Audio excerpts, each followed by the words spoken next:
Eto na, makakausap natin si Senator Bato. Ay, Senator sige nga, Bato de la Rosa, nasa linya. Senator Bato, magandang morning! Si Ka Jerry at si Ka Tunying po ito. Magandang morning, Katunying at Ka Jerry. Ay, Long time no see. long time no see, no hear. No hear. Senator Bato.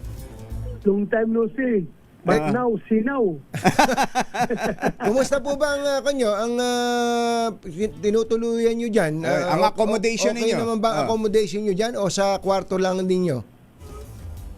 Sa kwarto lang, sa kwarto, sa opisina lang. Sa opisina? Sa opisina. Okay naman kayo dyan? Nakakain naman kayo? Okay. Okay naman. Sanay man tayo matulog doon sa damuhan sa bundok. Dito pa na may aircon pa. Kaya nga, lamig dyan. Okay dito. Malamig dyan. Baka ginawin kayo. Sa bagay, may malet nung hinahabol kayo, may madalang malet eh. Damit nyo ba yun, Senator Bato? Ano, yung? Nung hinahabol kayo, may kasunod kayong may dalang maleta. Iniisip namin, mga damit ninyo staff ko yun. yun. Oo. Staff ko yun. Malita yun, malita na ang laman, puro problema. Hindi malita na ang laman, puro kwarta. Puro problema, ang laman ng malita na yun. Ganun ba? Senator, klaruhin nga po natin nung nasugatan po kayo sa inyong kamay, sa inyong daliri. Ang nabanggit nyo noona, parang ni-wrestling kayo ng mga taga-NBI eh. Kanina nakausap namin si Director Matibag. Wala daw pong wrestling na naganap, manapa, kayo pa daw po ang nagtackle doon sa dalawang babaeng NBI agents? Kanya-kanyang version yan. Kung version niya yan, version ko, yung anong naramdaman ko. Kung anong standard mo sa wrestling, sa akin, pag ikaw hinawakan at nagpumiglas ka, sa akin, wrestling na yun eh. So nahawakan kayo ng NBI agent? May nagtangkang dakmain kayo?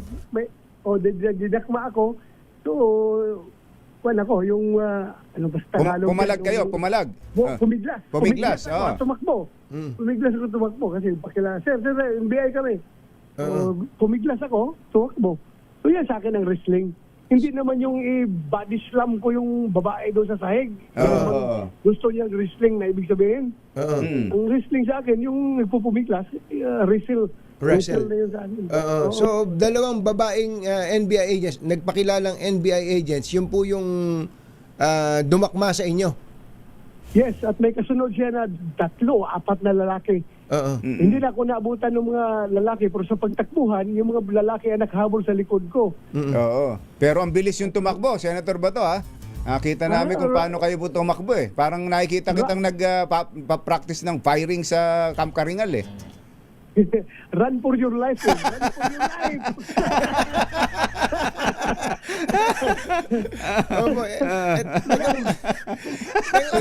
Ang tindi nung eksena na yun, Senator Bato, ito yung para kayong si Jason Bourne na hinahabol eh.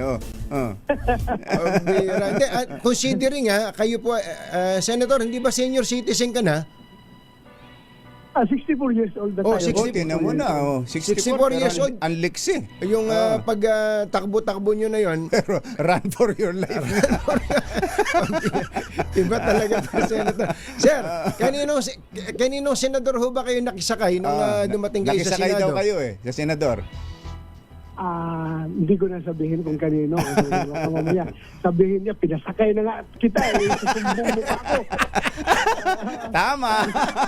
Oo. Ito naman it doesn't matter naman kung anong mode of transportation ang ginamit ko pagdating dito sa Senado. Kahit na maghabal-habal ako, wala mang problema dyan yung habal-habal sa sakyan ko. Basta importante makarating ako. Para-paraan lang din talaga yan eh. Pero, bakit po kayo, sabi nga may risk, di ba? May risk na kayo po ay huliin, damputin sapagkat sabi nyo nga ay na bigyan na kayo ng babala ni Ombudsman na may arrest warrant na from ICC. Bakit, why did you take that risk?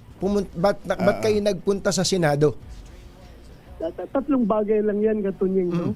Tatlong bagay. Unang-una, magkakaroon ng change ng leadership sa Senado. Pangalawa, yung aming impending duty na mag-sit as senator judges sa impeachment court once the articles of impeachment reaches the Senate.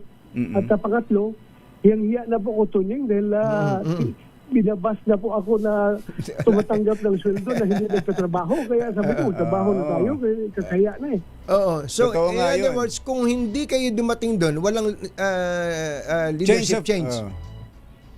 Ano? Kung hindi po kayo dumating doon, personally, sa session hall, walang mangyayaring mangyayari. Change of leadership. Ganun Wala, pa. kasi 12 lang sila eh. Ako pa 13. Oo. At saka, ang yung pagharang ng NBI, kasama na rin yun sa para hindi ako makaboto. Para Apo. hindi ako makaakyat sa taas at wala mangyayaring change of leadership. Pero ang leadership change po ba, Senator Bato, ay konektado talaga sa impeachment? Kasi same day na nagbibilang na nagbobotohan sa Kamara to impeach Vice President Sara Duterte. Why, hindi naman yun ang main consideration dahil matagal naman yan kahit kailan man yung change of leadership ay andyan yan. Walang minority na hindi nangangarap na magiging majority. Eh, kami, we were once majority. At sila ang minority. Inagaw nila sa amin. So, wala namang problema yan. Kasi that's a normal process sa Senado. Pero kung sabihin mo dahil sa impeachment, with or without impeachment, lahat ng minority gusto maging majority. Ibig sabihin, kung alam nilang may 12 na yung sila Senate President Alan at hindi nila makukuha yung leadership kung walang bato, ibig sabihin malapit lang ho yung kinaroroonan nyo. Saan ho ba kayo naglagi? Secret. Secret. Ang galing nyo eh. Pero mo, ilan nyo? 6 na buwan. Palagay ko sa MOA lang kayo tumatambay eh. Yun lang. Yun lang. Teka muna. Nag-disguise ba kayo? Nagdi-disguise ba kayo? Naglagay ba kayo ng buhok? Nag-disguise ako once pero hindi man umibigto dahil nung pagsabi ko na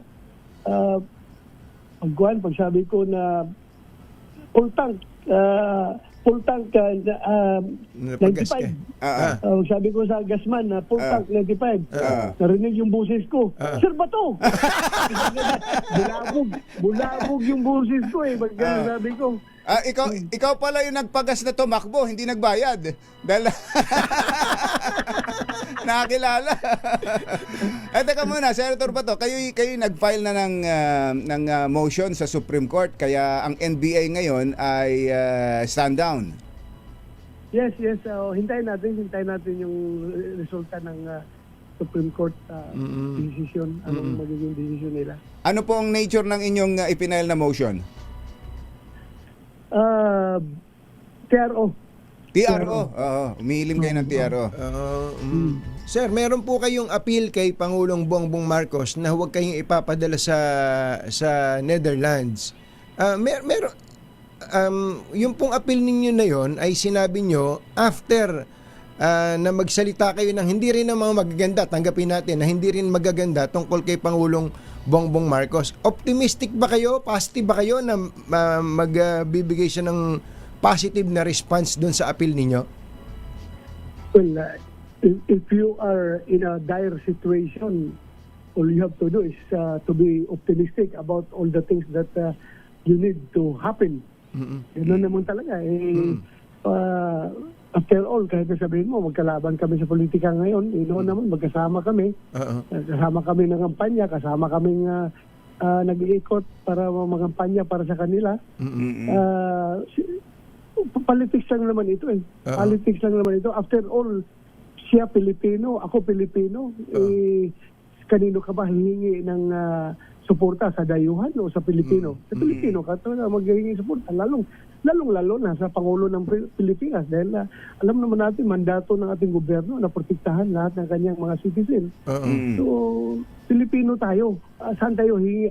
Alangan hihingi ako ng suporta sa Government of China, Government of US, Government of Pilipinas para protektahan yung aking